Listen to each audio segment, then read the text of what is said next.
Welcome back, guys. Welcome back. Why can't every night be an NBA Cup night? Absolutely crushed it today. It's plus 21 unit day for me. The $100 better would be up $2,100 right now. Like, it's amazing, guys. It's amazing. So, I'm back in the green for the season. Feels freaking fantastic. I'm plus 19.2 units on the season. And I have not looked at tomorrow's games yet, so I'm going to be doing this podcast slightly differently. I'll just be going through all the injury stuff and like in real time, clicking through everything. So be patient with me. I'll drop some gold, help you guys, you know, find winning information. So let's not waste any time. Let's get into it and let's keep finding winners. Okay, first game tomorrow. We got 5 games tomorrow. First game is Milwaukee Bucks at the Charlotte Hornets. The Milwaukee Bucks are very, very banged up. I do remember seeing all the injury stuff pop through today and be like, my goodness, no one is freaking available to play for the Milwaukee Bucks. If my computer will like let me click on all these things. Okay, so let's take a look. I know Dame Lillard's out. I know Rollins is out. Ryan Rollins, Chris Middleton's out. Bobby Portis is questionable, I believe. And then Giannis Antetokounmpo, he's probable. But literally all they have, like, and what was their last win against the Pistons? I believe it was. I believe it was their last win was against the Pistons. And, that was a gritty win, and they covered the spread in overtime. Like, that was freaking crazy. So that was a really, really, really gritty win.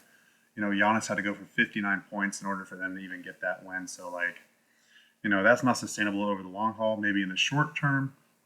So, we'll see. But anyways, they got Brooke Lopez, Taurean Prince, probably Giannis Antetokounmpo, DeLon Wright, AJ Green, maybe Gary Trent Jr. Like, those are the 3 guards they're looking at, and Andre Jackson Jr. So, and then maybe Bobby Portis, maybe. So, like, there's a lot going on there, guys. You got to know who that final injury report is. Who's going to play for the Bucks before placing your money on them tomorrow. That's my advice, at least. Now for Charlotte, let's take a look here. Everyone's healthy that's been playing. Taj Gibson is still their starting center. Musa Diabate or whatever. I can't pronounce his name. Those are the centers. Grant Williams is the starting power forward. And yeah, guys, I mean, still LaMelo Ball, still Brandon Miller, still Trey Mann, still Seth Curry. So like, they've got shooters. They got guys who can score the basketball over there. And Micic. And so Cody Martins looks good to go. Like, yeah, I can only look the Hornets here, guys. Hornets are off 2 losses. They played tough the last 3 games before their loss at Orlando. But Orlando at home, as we found out again today, like Orlando had a 5-game homestand. I bet them every single game. They won and covered every single game. Made me a shit ton of money. Thank you, Orlando Magic. I appreciate you guys. So I can't fault the Hornets for losing by like 25 points at Orlando. I can't fault them for that. So, but before that, 3 games, they played Philadelphia, lost by 2 in overtime, beat Indiana at home, beat Detroit at home by 1. So like, they're in better form right now. Now they're getting the Bucks at home. They do have a quick travel though. They play at Cleveland on Sunday, but they've been off since Tuesday. So they had Wednesday, Thursday, Friday off. Like, they're going to be ready to go tomorrow. Okay. The Bucks, as I said, they're off 2 wins at the bottom. Detroit's not a bottom feeder, but that was a bad spot for Detroit because they both played on Tuesday. That was the second game of a back-to-back for the Pistons and the Bucks. For them to go into overtime very short-handed and pull out that win against Detroit, who was more healthy, that's impressive. That's impressive in my eyes. So Bucks are turning it around. They need to win this game, though. They need to win this game. They're off Sunday, so they have more of a rested spot, in my opinion, than the Hornets do. They're at home Monday against the Rockets. They start a 4-game homestand on Monday. So this is a quick little trip to Charlotte. Go down there, try to get this win, come back home for a 4-game homestand and get some more wins at home. And hopefully Damian Lillard's back from concussion protocol or whatever he's in. So the line is at +4.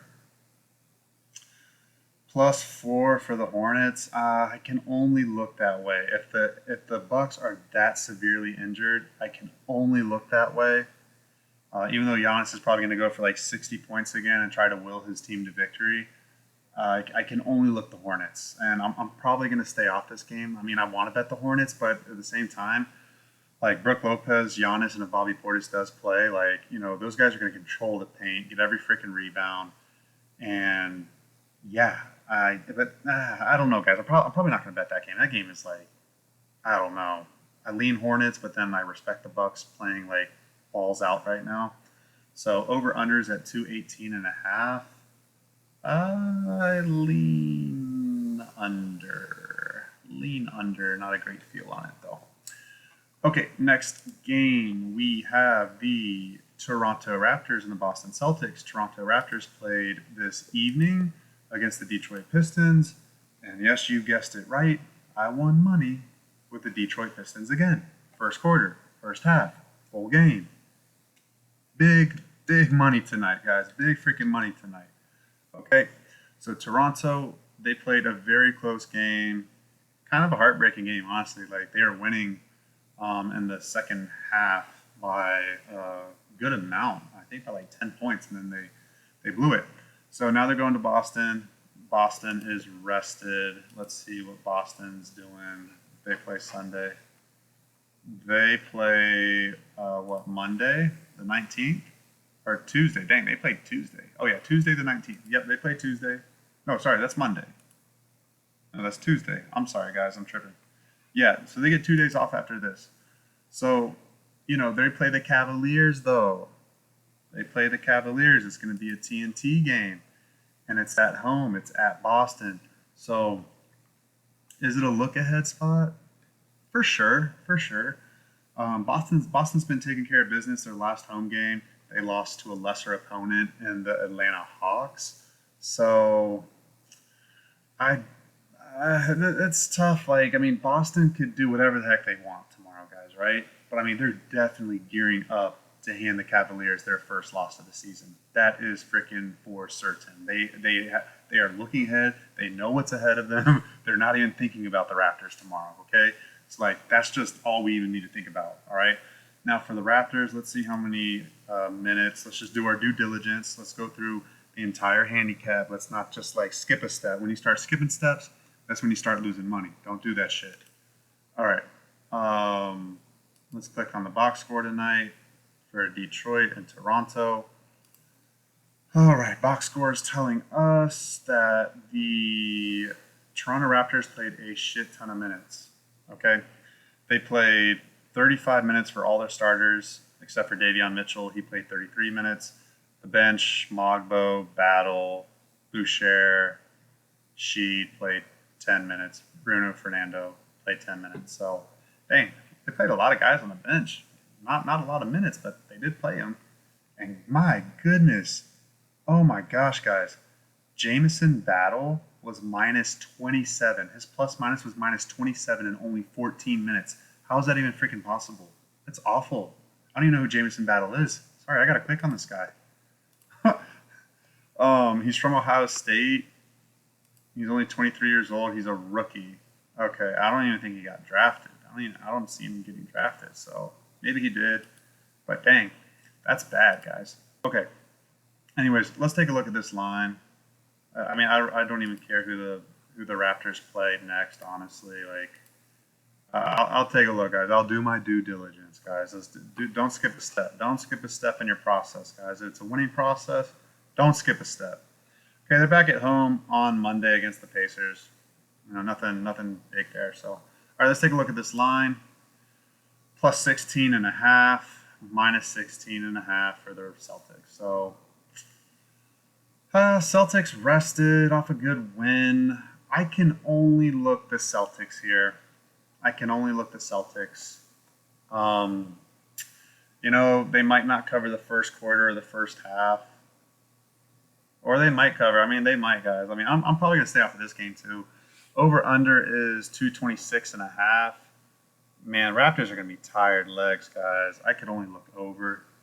I don't know how much the Raptors are going to score, but um, golly, let's see what the team total for Boston would be. It'd be like 113 plus 8, 121.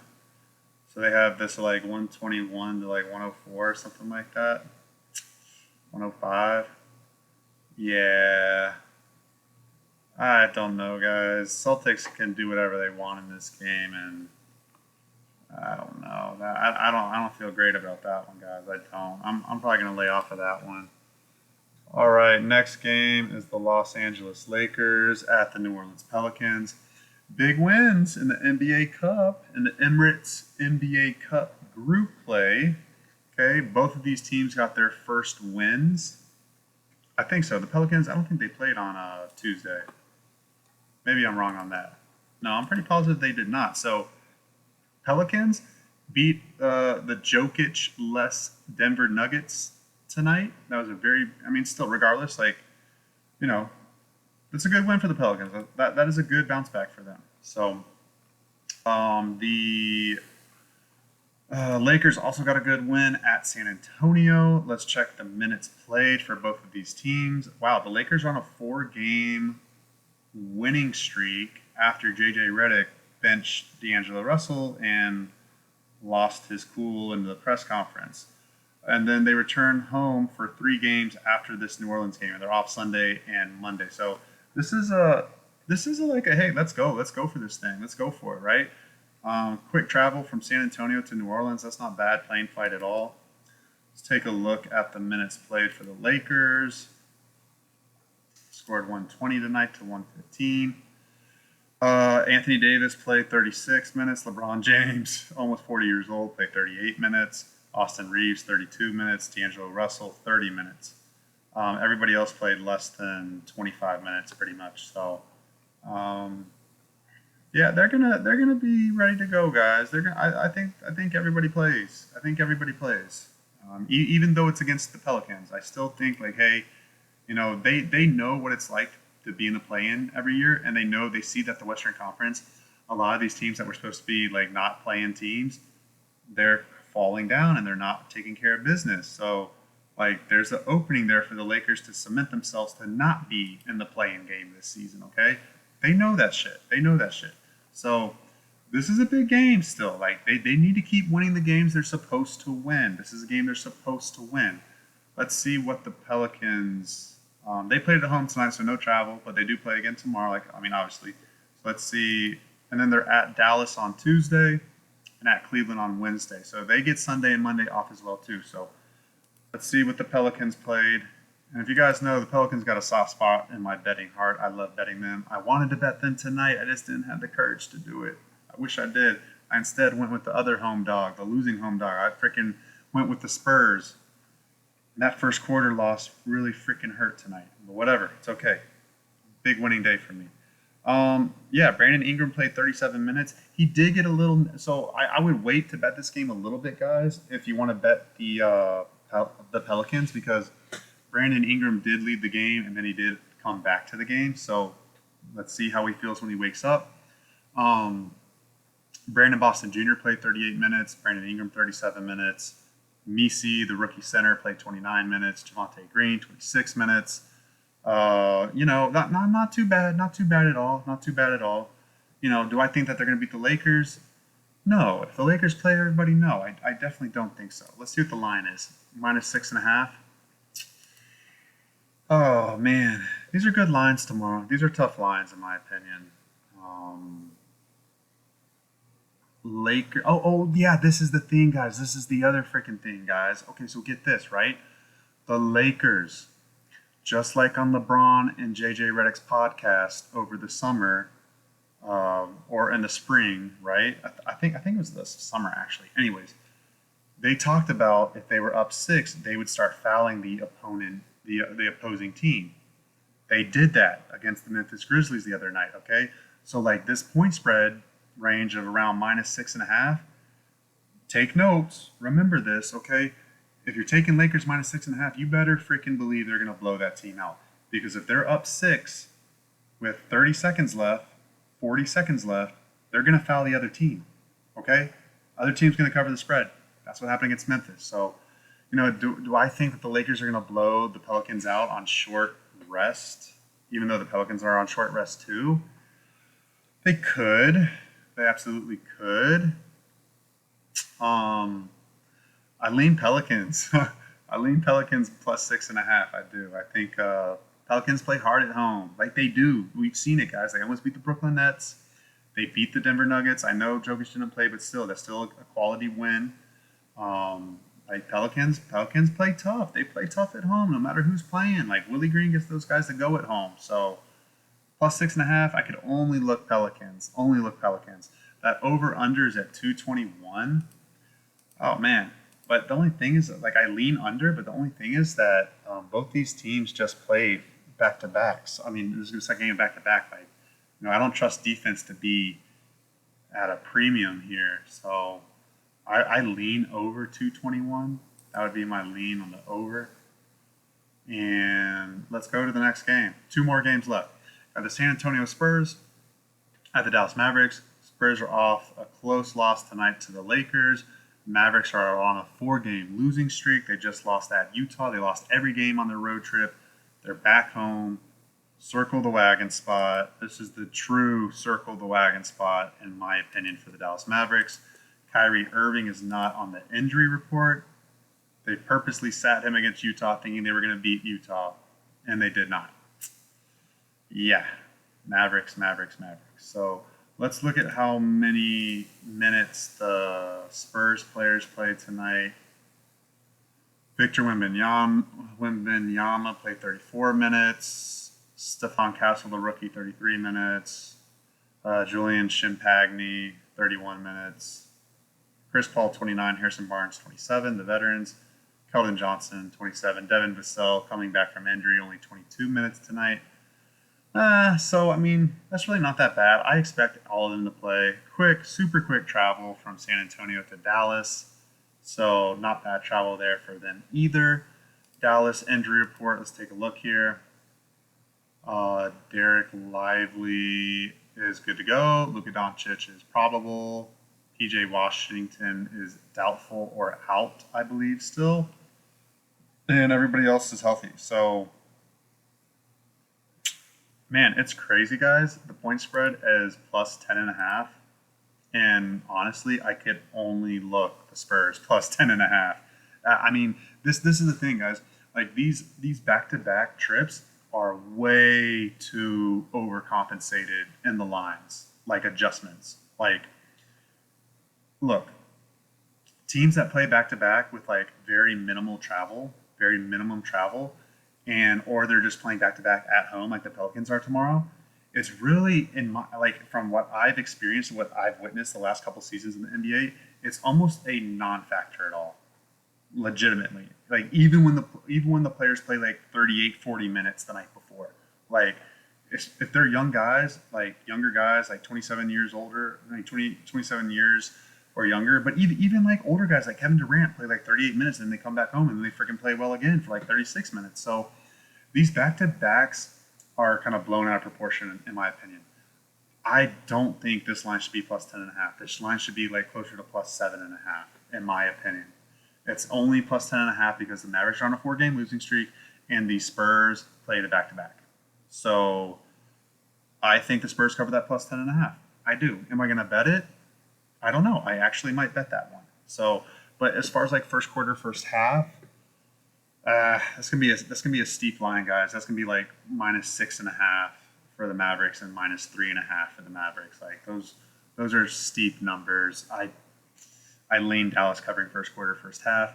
Over under is 225. It's already getting bet up. It's up to 226. So I do agree with that over move. The Spurs were known for playing defense, but their last couple games they've been scoring a lot and giving up a lot of points. And the Mavericks do like to play slow. I think they are going to play some defense. So that's kind of tough for me to decide there. I still lean over 226. I don't think I'm going to bet it, but I lean that way. All right, so that's my thought on that game. Last game of the night for Saturday, 10 o'clock p.m. Eastern Time, 7 o'clock Pacific. We have the Utah Jazz at the Sacramento Kings. Utah Jazz are off a win Thursday night against the Dallas Mavericks. And again, I'm going to toot my own horn again. Let y'all know I know what the heck I'm doing. I bet on Utah on Thursday. They beat the Mavericks outright. They're at the Kings with some good momentum. I know that Lauri Markkanen is questionable. This guy, Lauri Markkanen, is always freaking injured. Like, why is he always injured? I'm so glad my Golden State Warriors did not trade for him. So glad. Like, literally, probably would have gave up way too much. This guy's always freaking hurt.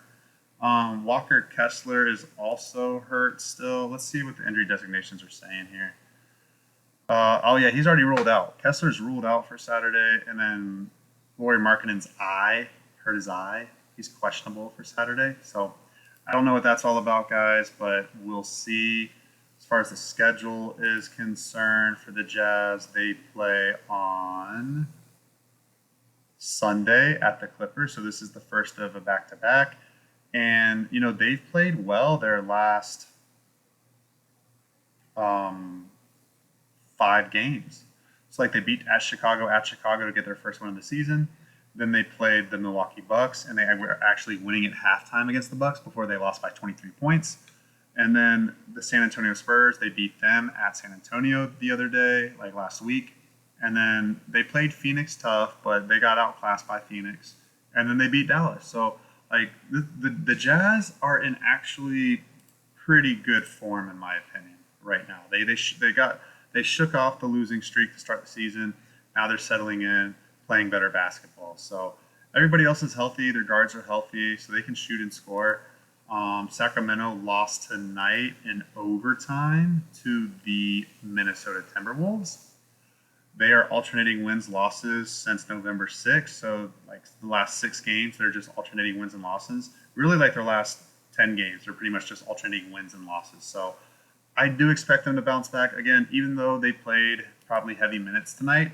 Let's see how many minutes the Sacramento Kings played.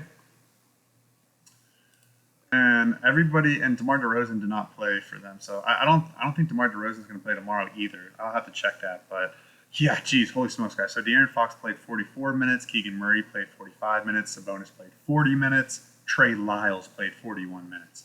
Kevin Huerter played 31 minutes. Everybody else was less than 25 minutes. So, but what I'm saying is this, guys, even with these guys playing 40, 45 minutes tonight, I'm telling you, Kings will be ready to go tomorrow.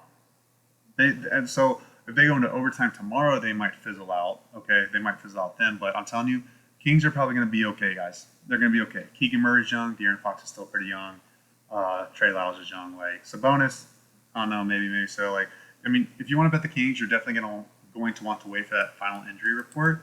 But I think the Kings will be fine, especially in the first quarter, first half. They should be ready to freaking go.